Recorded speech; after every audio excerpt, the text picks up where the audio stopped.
Making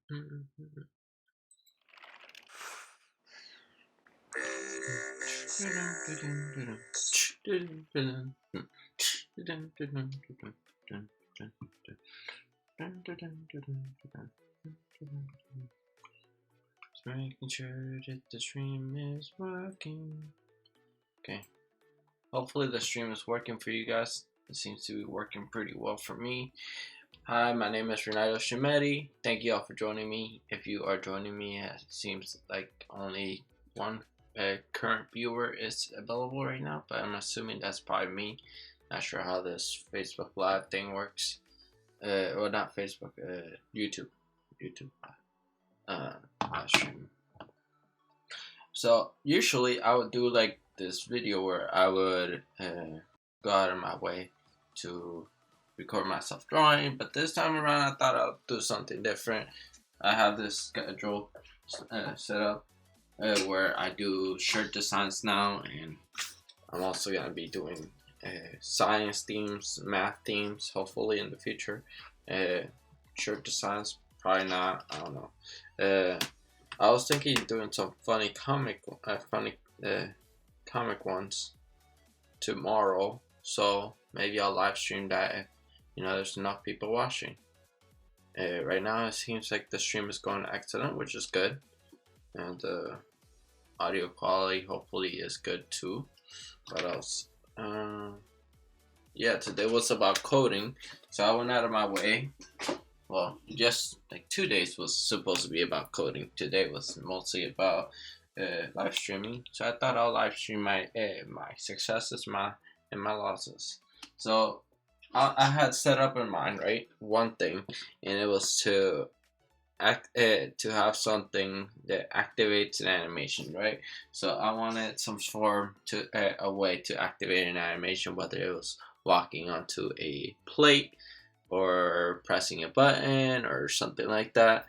I'm glad that the stream is going good so far, and let's press play to see the game that I created so far and the process I've done. Now it was supposed to be 3 methods of doing this, and I wrote it down on my coding book, right? Here it is, right? The first method is collision or trigger. By the way, if you don't know which application I'm using for game designing, it's called Unity, and the music that you're gonna be hearing is from what's it called?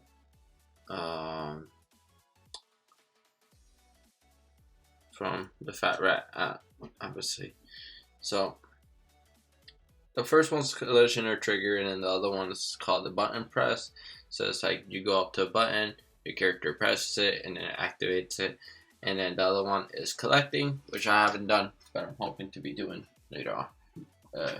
Let's get started with the gaming. Okay, so you can see the characters moving around now. I have the first person controller set from like Unity. That one's like already like you could just get it. Okay, so this one, if I step on this blue plate, right, it activates the animation of that box, and I could do this for a door or something else, and then you walk away from it, and then it deactivates it. Walk into it, activates, and so on and so forth. This little thing is supposed to be a collectible later on, where I go up to it and collect it. Right now, I haven't had that done yet, so far this is what we're getting. Next one is this button right here, and I just go up to it, right, and then I just press M, and I press the button, and it activates it, right, and I press M again, and it deactivates it. M. See, let's check this out. If I press M, normally some codes will allow you to just press M from the distance and then deactivate it, but look, if I press M from over here, nothing, right? I press it over here, nothing. Say, I had to be colliding with or be near it, right, to activate it. So I could be probably here, and not. You see, I can't activate it because I'm not close enough. But if I get closer, I could pretty much press M, and it activates it. And you can see it right there, the button's being pressed on this platform. The platform's loading, but you know, to get the point across, it activates it, then I deactivate it by pressing M. And I like the fact that I was able to get both this animation to take place and then this one at the same time. They're both activating exactly at the same time, but because I made one go faster than the other, it looks like as soon as you press the button, the other one just automatically goes. And then because the other one is slower to get to scale back when you press it again, it almost looks like it doesn't calculate. It doesn't go back to normal until the button's fully raised up, right? See that? Or it's partially raised up.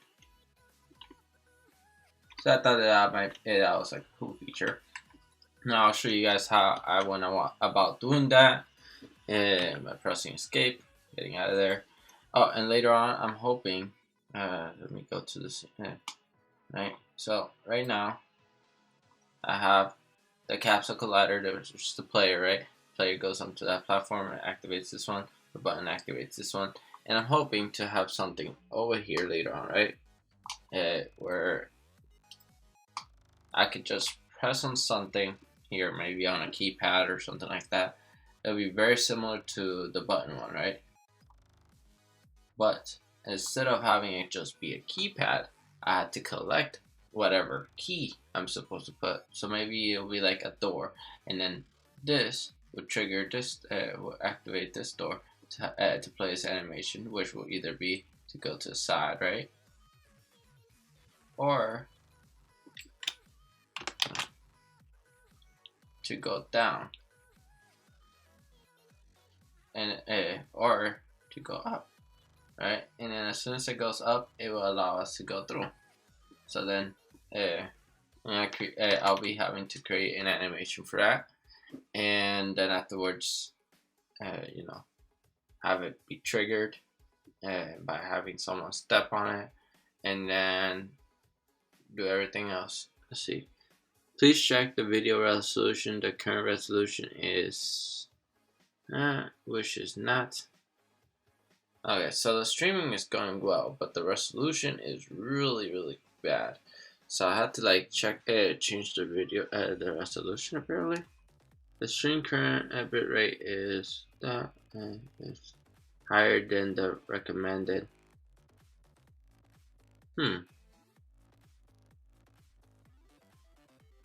1000. So I had to set it to 1000. Wait, what? 10. Yeah, 1000. So I had to amp up my bit rate and everything like that. Well, hopefully this worked. Let's check. So it's the resolution and the bit rate that it is so far is having a problem with the streaming. But other than that, everything seems to be going very well.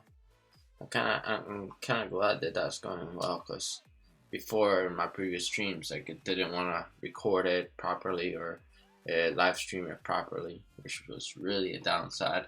Okay, let's go into the scripts. So this ones are just, you know, extra stuff. So but the scripts has everything I have. So the Fat Rats music video, I just drag drop it, and you know, give him credit where credit's due, right? And preset, sphere, you know, boobling, bing. I'm pretty sure it was supposed to say bobbing. So it's supposed to have 2 B's. Yeah, I could rename it. Rename. Bobbing. Now it has bobbing. Okay. So the bobbing is for this and this, right? They'll both have the same animation, and then the move slime and thing, because they're bobbing so weirdly that I thought they look kind of like slimy, like slimes on games. So I show you this one, like. But you see how there's so many errors, right? All these errors are all because of the fact that I'm calling functions from 1 to the other, right?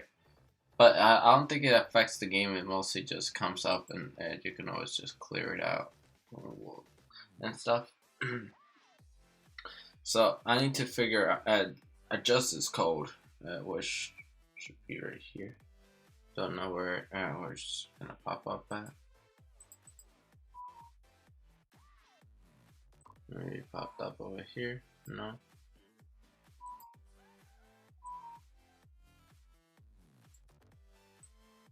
No, it's not that either. Oh, there it is.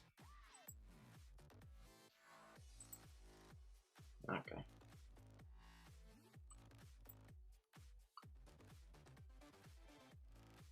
Okay, so this is the coding.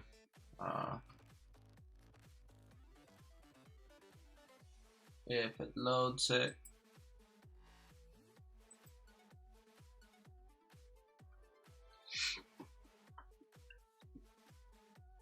For some odd reason, this is my first time live streaming that it's going this well.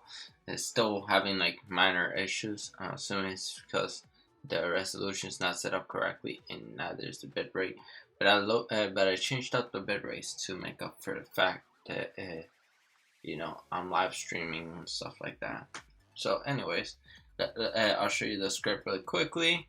You could take a look at it. You know, take it as you will. You know, it's my own personal script. I won't leave like a file on down below so you can do it. So you can type it yourself. But anyways, now you got to take a good look at it. You can pause the screen if you want to. Let me go down. So basically, I have this world, right, where everything's in it, right, except like, you know, things are important. And then I got the player controller, collectible, you know, that little thing, and then I have this activators, and the activators are this platforms and the things are gonna get activated. So for the trigger activator, right, is you walk onto this, which is this box is considered a trigger. So if you go, if I click on the box, right, and I go to the inspector, if it loads, okay, I go to the inspector. It gives me three options to check out on what is this? Close.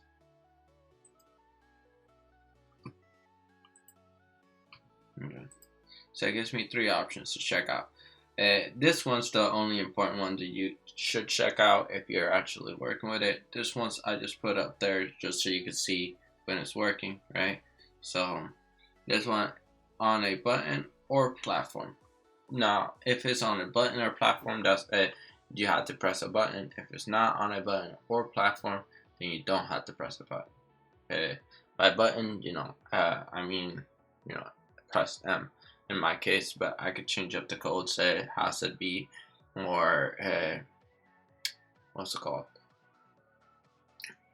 More make it more adaptable in the future.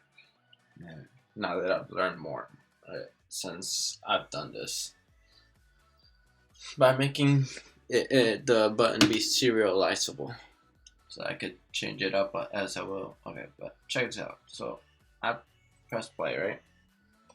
And it's gonna press play. It's gonna go and load. Hopefully it plays, right? So now it's playing, and I can move around the camera, right? If I go onto this platform, you see player is detected.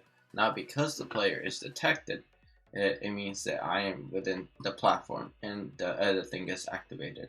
If the player is not detected, then it's not doing that. Now check this out. If I go to, I press exit and then go to scene and then I click on this one, right? And then this one says is a button or platform, right? Now I go back to game and I press and I click and then I go here, right? And then now the same player is detected, right? If I press M, now it's checking that it was pressed, which is interesting, which is cool. And then if I press now if I go away from it, right? Now it's not being detected, but it's still pressed, right? If I press M again, it won't matter because I'm not being detected. Now, what it's doing is that it's calculating that I am not within a section of detection, the same code that was on the previous, on the blue block, right? And since it's not being detected, it does not take into consideration whether you're pressing or you're not. If you're pressing and it's not being detected, all you're doing is like slamming, like pressing E instead of M, and it won't calculate. If I press E right now, it doesn't do anything because there's nothing set up for it. So essentially, it won't do anything on the code. And then if I go back into the section, right, and and it says it's being detected, now it takes into consideration whether you are pressing M or not.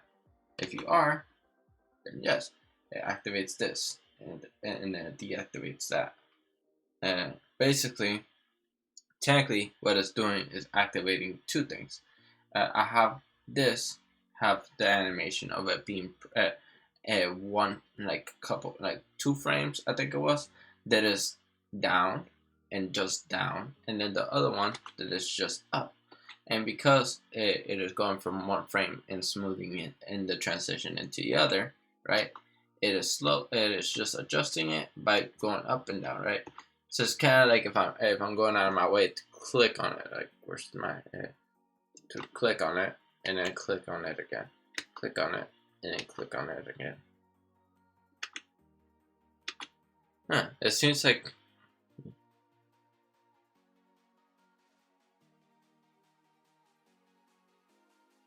yeah. For some odd reason, it looked like it was delayed, but it's just me.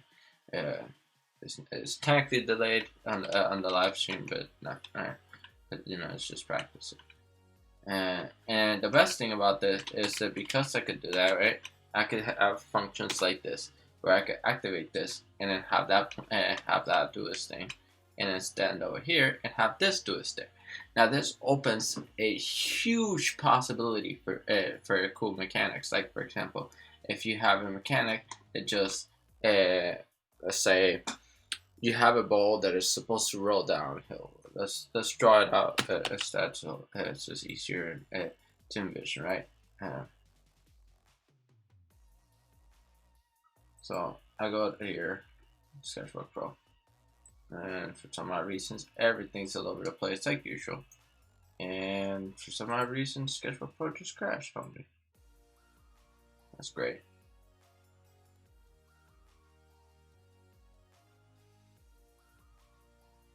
And now it's loading. Okay, so now it's back to normal, luckily. Okay, so let's say that you have let me pick some brushes that I can use. Okay, so let's say that you have 2 things, right? So you have a block, right? And you gotta get this block moved over down that way. Down. Right? But you also need this block. Well, you had to turn on this fan, right? Okay, so you gotta turn on this fan, right? It's gonna be like that. And then there is a fan down here. And then there is a fan up here, right? Now this opens such a impossibility for new cool designs, right? So I got a place like this, right? Now I gotta move this block over here. This fan's blowing this direction, right? Now you can press a button, right, on a platform, right? So let's say that this is the button. You press it. You press it, the button. Trying to make it look like a button. So you're pressing this button, right? And then this box will go this way, right? Because now this fan is turned on, meaning that this line is no longer here, right? And then this fan is no longer working. So it turns off one fan and it turns on the other, right? So I'm erasing this a little so you kind of get the better idea. let's say there's a fan down here also, and this fan has a tunnel kind of like this, and then this kind of does that, and right. So following that that idea, right? So you take this box, right, and then you're just moving it over because you activated one fan, and then after you get it to this spot, right, it would no longer look like this. Obviously, this line will be or over here, and so with this one, right, all of this will be moved over here. So it will look kind of like that instead. And this fan, let's move that a little bit lower so you can kind of get the better idea. So you have one fan over here. Now this fan, you activated it now. So now this one's blowing this way, this way, instead of this one blowing it that way, which was happening before. This one's deactivated, this one's activated, so now you have a mechanic where it blows an object from one side to the other, right? And then you have another button, right? Maybe this button will look kind of like that, right? And then you could press this button and then activate this one, this one right here, or maybe that one's previously been activated. So let's say that we just activated it, right? So what we're doing is essentially we're taking this right here, and then we're just gonna be moving it up, right? So let's say we move it up to here, and let's say the task for the game is that you gotta get this up here. You gotta get it over here, right? So now you got two buttons, one to activate here, one to activate it there, and then now the box is going up here. And like, let's say that as soon as you like have this one going up, right, it's gonna automatically have a fan. Maybe we got a platform like this, right?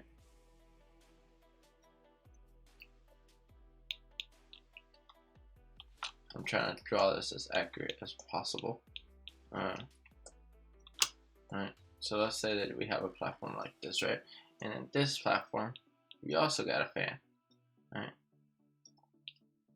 This fan is gonna blow this way, right? But this fan only blows this way when this was activated. So basically what's gonna happen is that this box went from here to here, upwards, because this fan is also blowing.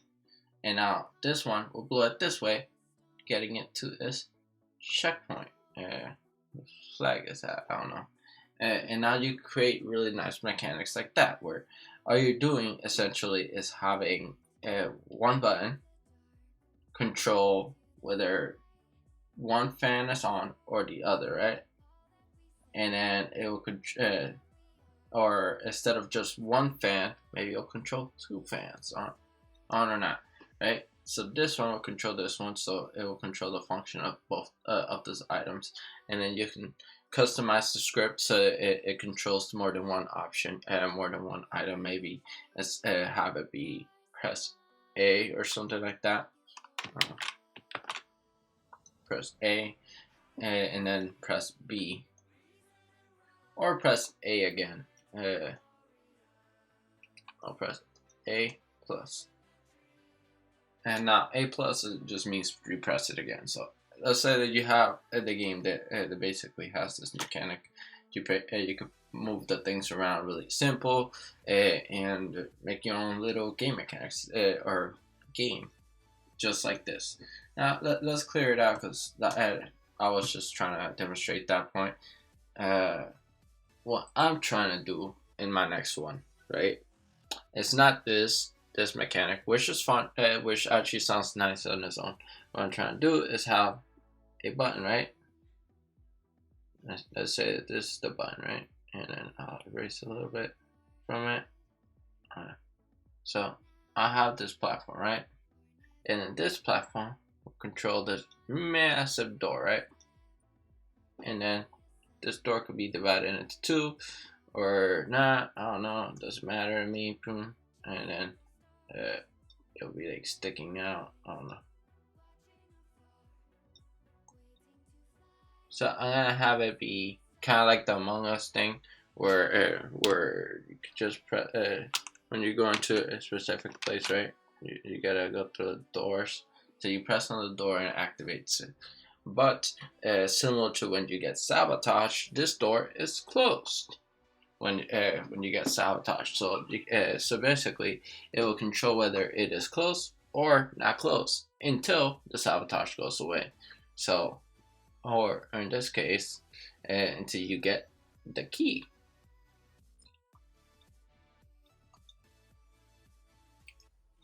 And that circle too big.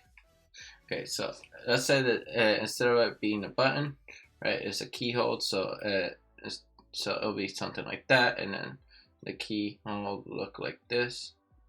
And then you basically press it, put the key inside, twist it, and maybe the key will have a keychain on it where it has like multiple keys.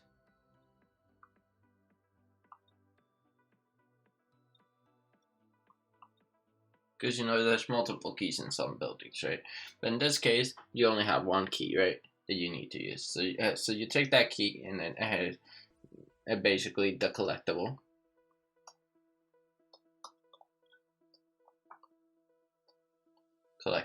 Hopefully I spelled these things right. So you get so you take the collectible and then you go to the what's it called? The activator, which will have its own boundary box. Add another layer, and then I'm gonna color this pink. So this boundary box will kind of look like this, right? And then it will take up about that much space. Why, you may ask, is because it needs to be detected from this area, this area, and this area, right? So all of these areas are being detected, and it's also going upwards. So it's a big cube, essentially, of a boundary, right? So you go to this, and then after you have the key, if you don't have the key, it does not activate, which would be no key. Well, yes for this, and then no for no key. So now I put a circle there to indicate that there is nothing collected. So in this case, you have something collected. It says a yes, and if there's nothing collected, then it's obviously a no. So you have this boundary box. It's gonna be detecting the player, right? And then the player will automatically have like this variables or this things written on this code saying, hey, I got the key. So it'll be similar to if, like, why am I writing in R? It'll be like, if this item is detected, then you got key. No, if this item is detected, right, which will be similar to how this is being detected, right? If this item is being detected, then press this button or press this button to collect, and then the button could show up in front of you. You could do any sort of mechanic like that or not, and then it will tell you after this button is pressed, then delete this item, but check out like make sure to tell your your boolean, right, that you do have the key. So I'll have it say have key.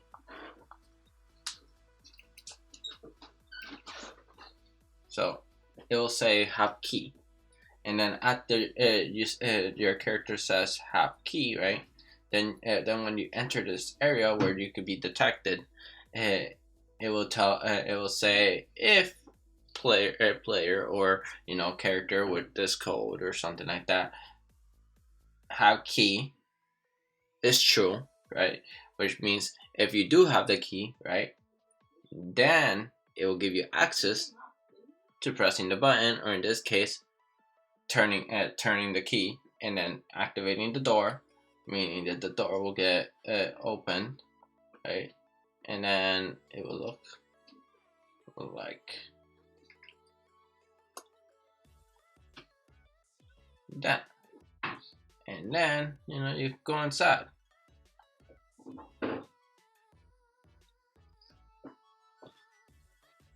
That's essentially the mechanic that I'm trying to do. It's gonna be a little bit complex, but I think I could pull it off with enough time and dedication. Just today, I took my lovely time to create 2 functions, which was to activate something, like to activate an animation, and then to activate 2 animations, like the button and everything else. And now today, I'm hoping to do this function. Hopefully you guys did like this video and would like to see more of my process of doing this game, or maybe something else. I'll be posting this on my YouTube.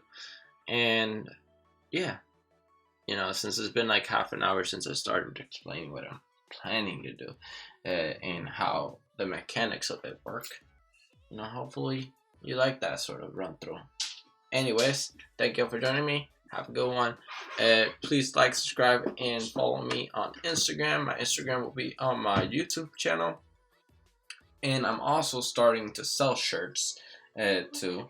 So hopefully you guys like shirts and stuff like that. So let me go on to my website, well, not my page and stuff of selling shirts. If I could just minimize that. And oh, that makes sense. Alright, so I'm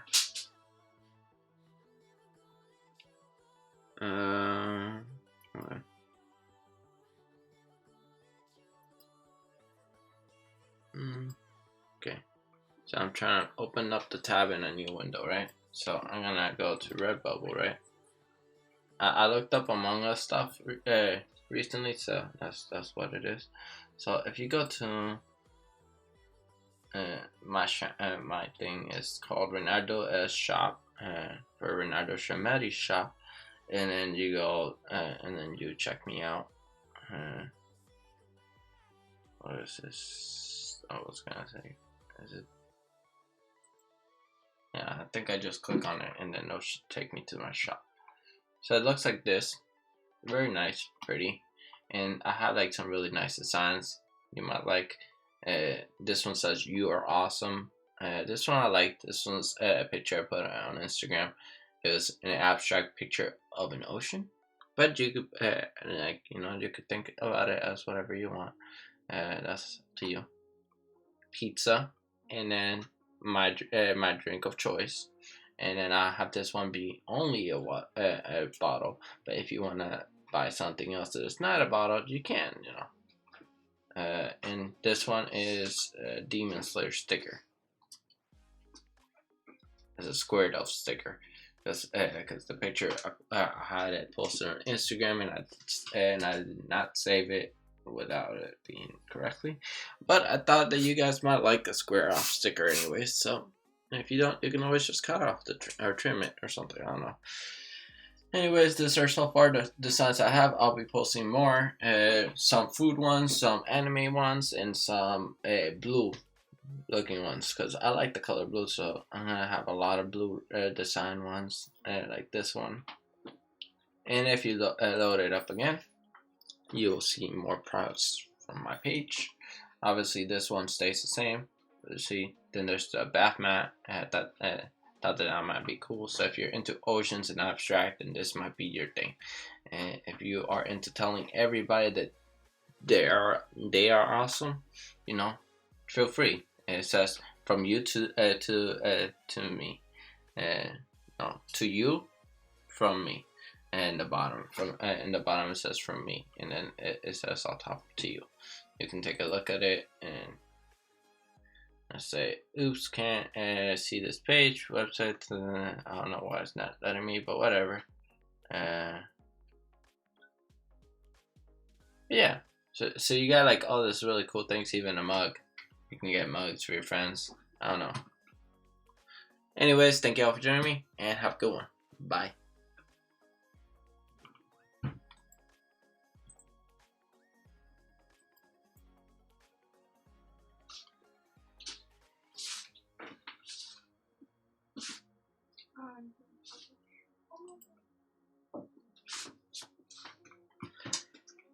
Okay. Thank you. This is how I sound when I'm not recording. Well, technically I am recording still because it is recording me. Okay. Oh, for those that are still watching, I already ended my live stream, but you know, feel free to like, subscribe, and so on. And my channel will be, I think, up here. No, here. And my newest video will be up here. Anyways, goodbye.